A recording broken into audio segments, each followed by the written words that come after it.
Okay, let's resume. So we are through with the load combination for LRFD or strength design. So we are now going to look into the load combination from ASD or allowable stress design, also known as working stress design. So let us search for the proper formula. Let's search for the proper formula. Let's share. We're sharing this. Okay. So we are using right now the allowable stress design. That is our current method. So what is our load combination? So this is what we mean by load combination or the ultimate load combination. So we cannot choose number one. Can we use number two? Yes, because we have dead load and we have live load. So let us use number two, formula number two. Okay? So we'll just what? Add dead load and live load here. So let us form the formula. So this is our formulation of the problem. Problem formulation, D plus L. And because these values are given, so dead load is 0.4 keep per foot and live load is 1.2 keep per foot. So therefore, we have the answer for the load combination using working stress design is equal to 1.6 keep P. This is P. Keep is P because this is kilopounds. Kilopounds is KIP, right? So kilopounds per foot. Okay, so this is the correct writing down of the unit KIP, kilopounds per foot. Okay, because this is what? This is uniform load. Okay, uniform load. That's why it is in terms of what? Weight divided by length. Weight divided by length. Okay. So let's continue. So if we continue to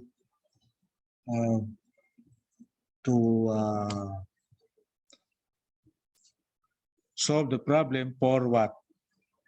A second order analysis, because mostly the first order analysis is zero, almost zero. That is stability. So per, we can say that per AISC, okay. So we can show the 360, AISC 360 standard. Let us search for the AISC standard.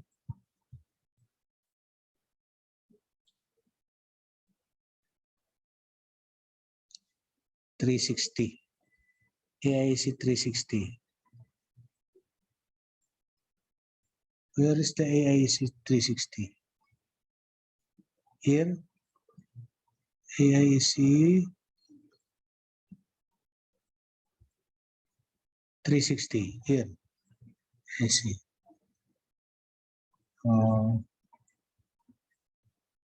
We are now on what?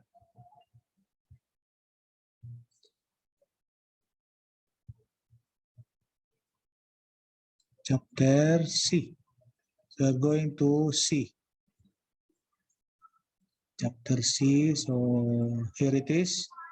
Because we are what? Calculation of required strength. Okay. So we are going to use this here. Our requirement for what? Analysis of second order, considering both P dash delta capital and P dash delta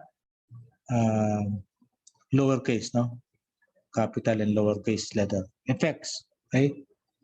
So let us proceed with that. So AISC ano yan? 360. And let's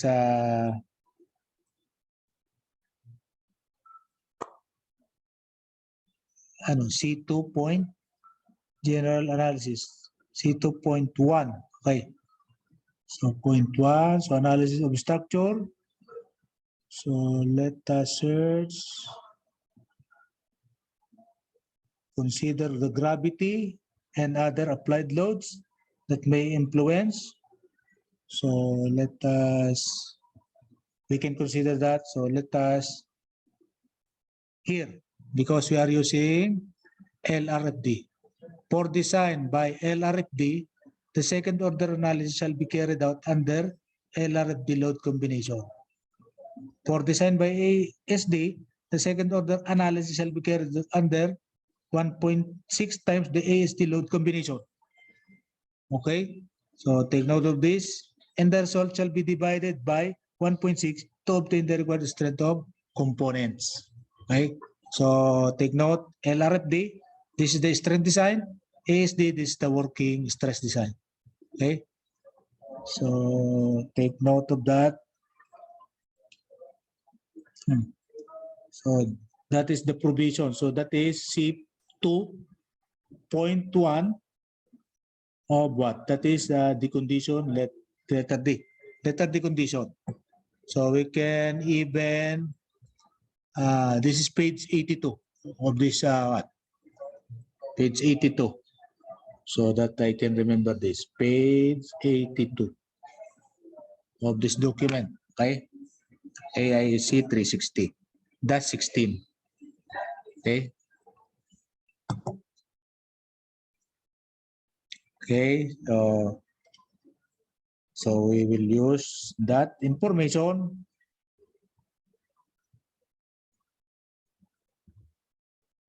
So continue.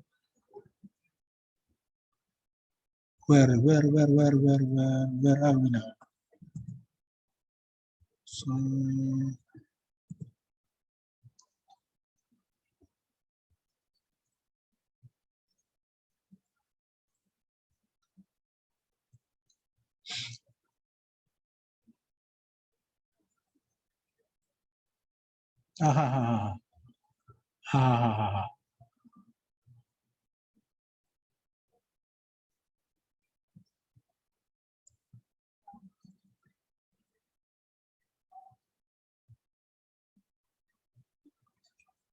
okay.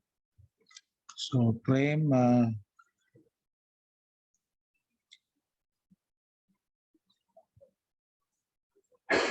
because we are using frame analysis, right? So we already have this in our theory of structure, okay? Analysis, okay? Gravity loads. This is only a gravity load. So let us use the actual given gravity load is uniform gravity load. So frame analysis, gravity load.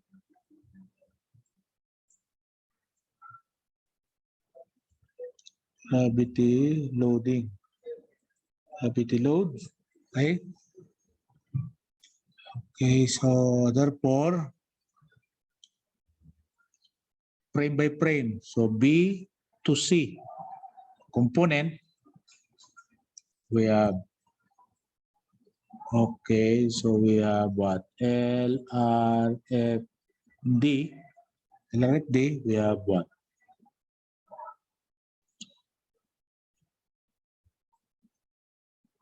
So we have now the value which we already found out to be 2.4. We already have this computation. Okay, so let us put the AISC here at the left side so that we can immediately compare AISC. Okay, so according to that provision, okay, of the code, we have to multiply this whole thing by 1.6. Okay, so What we found out is 1.6 multiplied by 1.6. That is 1.6 times 1.6 is equal to how much? So let us compute by calculator. So this is 2.56. 2.56. 2.56. So kilopounds per foot. Okay. So obviously we have a different value for them, no? So that is B to C. Okay. Beam. This is beam. So let us put here beam. B to C beam. Okay. How about the next one is concentrated gravity loads to be considered. Okay. So that is for with consideration to the column. Okay. Okay. Also the same. Okay. So concentrated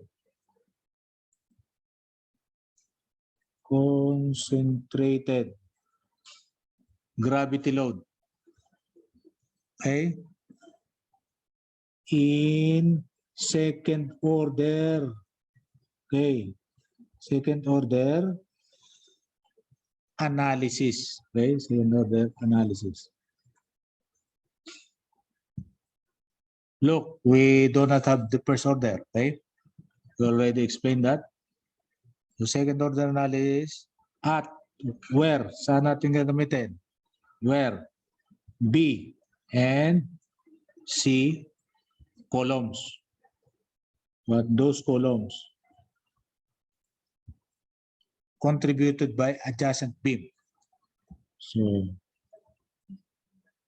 from where? From adjacent beam.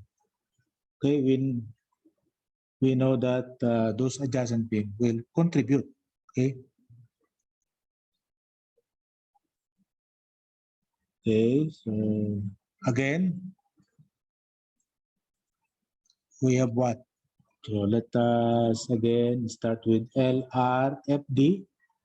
Start with LRFD. So since we are going to solve for the concentrated load, we use the capital PU.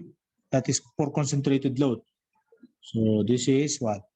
What is the formula? This is the formula. Okay, for that second order. Okay. Where can you find that formula? Theory of structure. Okay. Okay, sorry. So this is prime. This is prime. Because we will use this. We'll use this value. Okay. This is prime. Okay.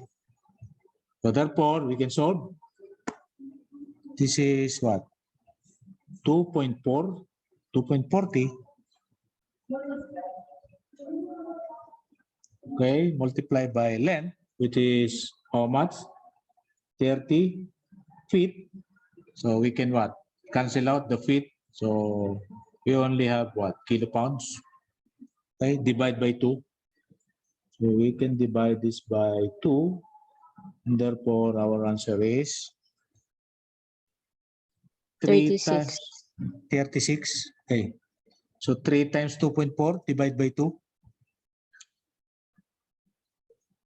36 or 3.6? 36 po. Okay, 36. So kilopounds. Okay, so kilopounds. So what about for ASD? So for ASD, we have the same or similar formula. We have the same similar formula. Okay.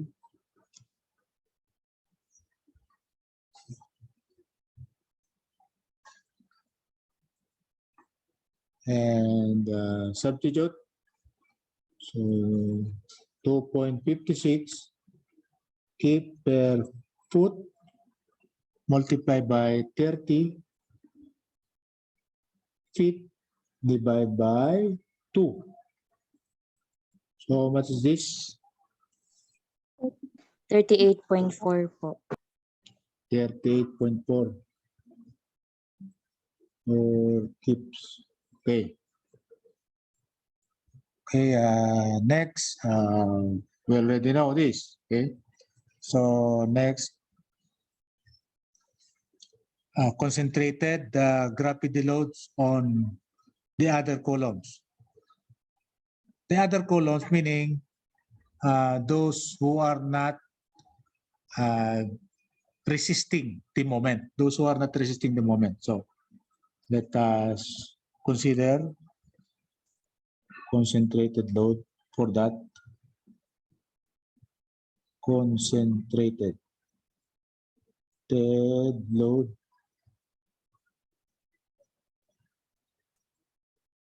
or concentrated gravity load on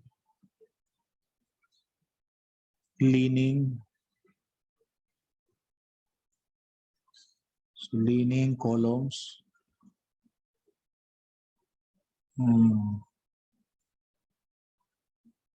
Okay, so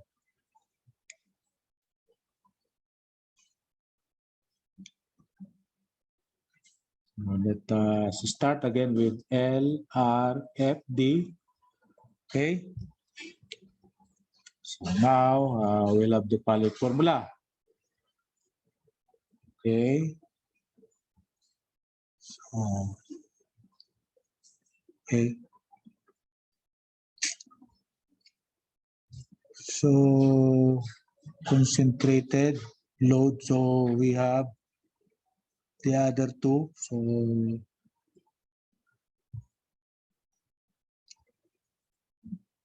2.4 again.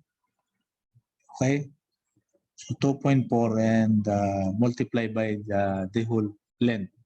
The whole length is what? Leaning 30 and 30, 60. So that is again 2.4. 2.4 feet per foot times 60 feet. Okay, so how much is this? 144. 144 tips. What about, on the other hand, ASD? So, similar formula. The values are not the same, but the formula, take note, they are similar. We are using the theory of structure. So, we will use again 2.56 kips per foot multiplied by 60 feet. Therefore, how much is 2.56 times 60? 153.6. 153.6 for three significant figures. So I already expressed that accuracy, three significant figure, 153.6. Yes, sir. Okay, but now this is for significant figure. However, we have one. Okay, one is the first number. That's why we will use 4 significant figures. Okay, take note of the video that I explained this rule. Okay, just repeat and repeat all the videos. You will be able to understand this. Okay. So next, notional loads. Okay. Still, we are just doing all the things in theory of structure. We are just doing all the things in theory of structure. Take note. You have to go back to your theory of structure.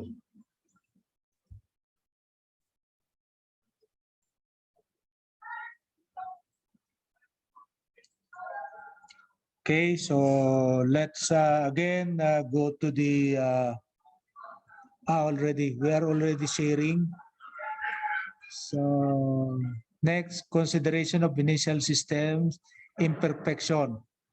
So frame out of plumbness must be accounted for either by explicit modeling of an initial imperfection, no? Imperfection required to be considered. Okay, use notional loads. Okay, so because of that, we can consider which are the notional loads. Okay, let us therefore go back to the notional loads. Let's go back here to the notional loads. Look at the code AISC. So let's go back. Notional loads. Considering flexural, shear, axial member, and other component connection specified in C2-3. Okay.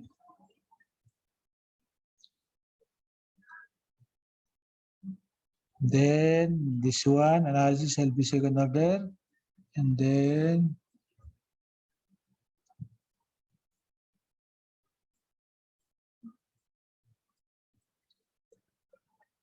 use of notional loads to represent imperfection. So we have the following formula. So C2-1 formula. So let's use the formula of C2-1. Okay.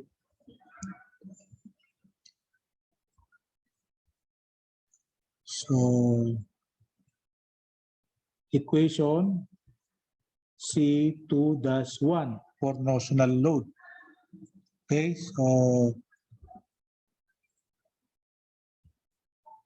what is our formula? Formula is Ni, okay, Ni is equal to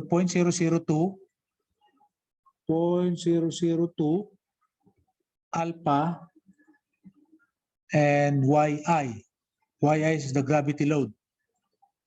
Yi is the gravity load applied at level I from LR at D, load combination. So Ni is the notional load. So, okay, so let's use that formula. So again, first LRFD.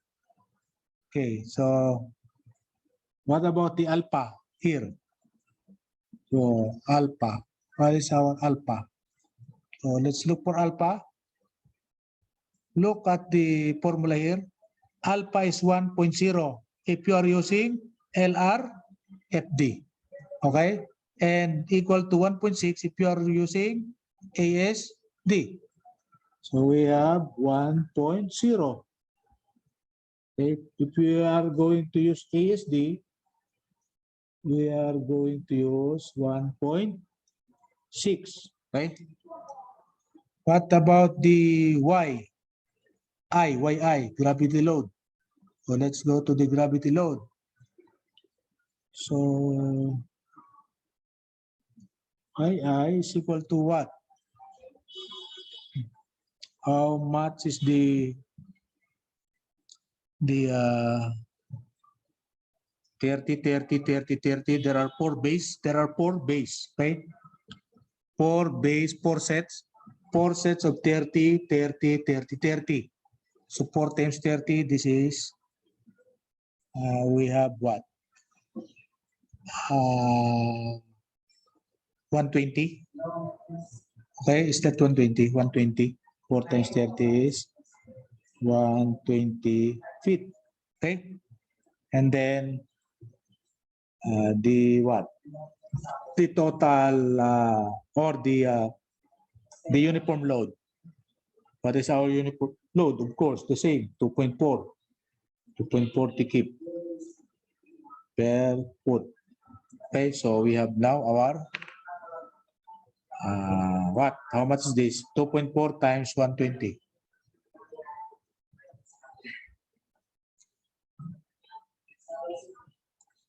Here, the same 288. formula, 288, sir. 288. This is skips. On the other hand, on ASD, we have the same 120 multiplied by, here it is 1.6. 1.6 is our value here of our uniform load. Okay, this is notional. Okay, so how much is this?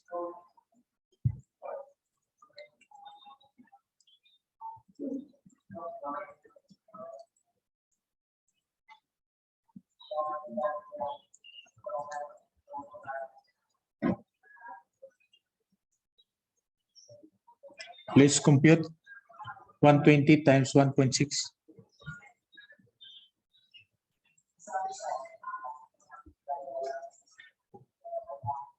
$192 po. This is 192 kips. Okay, so now we can compute this one. So 0.002 times 1 times 2, 88. How much is this?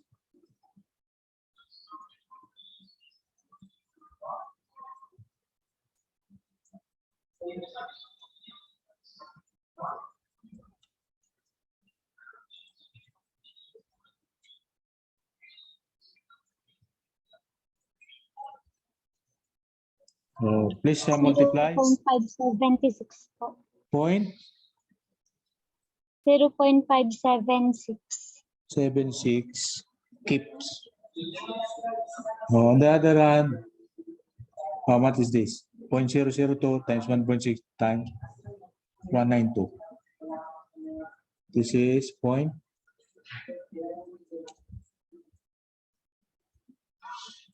0.6144 po. 0.6144. So 4 only. So 3 significant digits. Okay. So because now there is no 1 as the leading significant digit. So only 3. Okay. So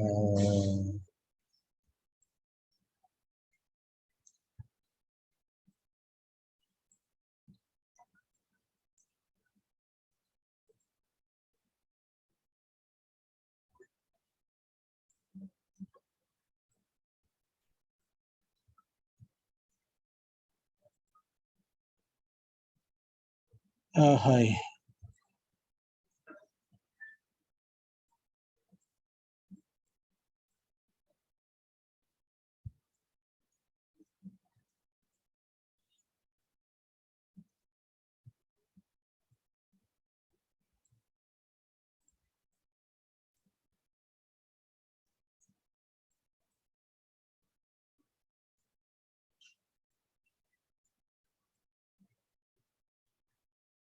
Okay, so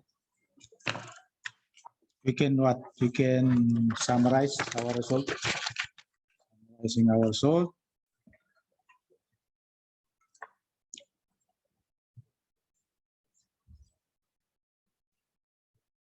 So we are using what? LR FD. Okay. So what happened? So we have what? Let us draw by single line. The beam and column, let us draw single line. Okay. So for simplicity. Okay. So this is the pin connection. We have the pin connection. Okay. So we have the connection here and we have what? Ruler connection from this point to this point. Another pin connection. Okay. So we have what? What? Concentrated load, then concentrated load. These are the values that we had This is roller. So roller connection, this is concentrated load. Okay. So this is fixed. So fixed meaning we have horizontal because we have what? Moment. We have moment. So we have horizontal here. So, and we already, what? Let's take a look at our answer. 0.576 na. 0.576. So this is our 0.576 kips. Okay. That is horizontal. Okay. And then, what is our concentrated load? Our concentrated load is vertical 36. So we have here concentrated load 36.0 kips. Okay. So another here 36. Okay. 36.0 kips. But on the last, we have three columns here, all in one, 144 kips. Okay, so I think 144. If I am not mistaken, that is 144. So this is all our values. Where is the uniform load? So let us put on the uniform loads. We have uniform loads here. Uniform loads here. So these are our uniform loads. How much is our value? Our uniform loads. That is the first computation that we had. That is 2.4. 2.4 kips. Keep per foot. So we already have. What? So this is our what? Leaning column. So leaning column.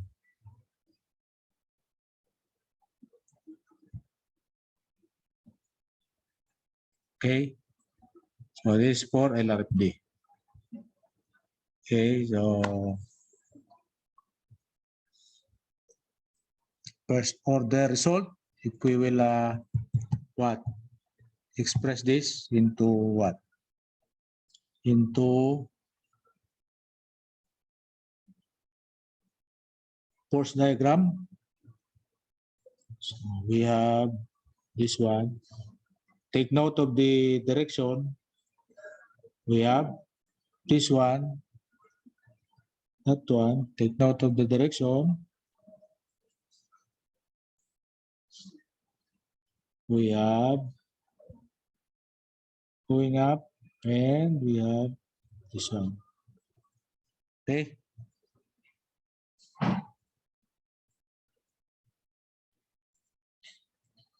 Our what? First order analysis. Okay. So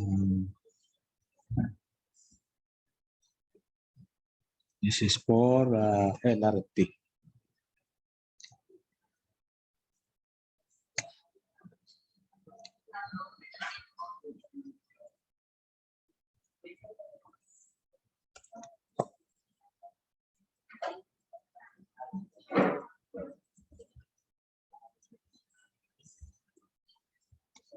So we can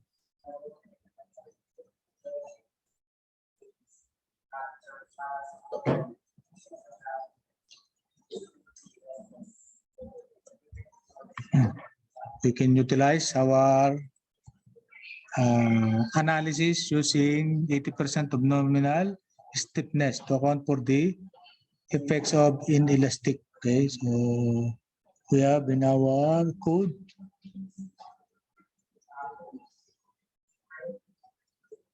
so adjustment for stiffness.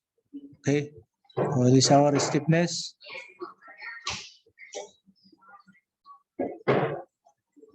So let's adjust here 80%. This is what we mean by 80%. A factor of 0.8.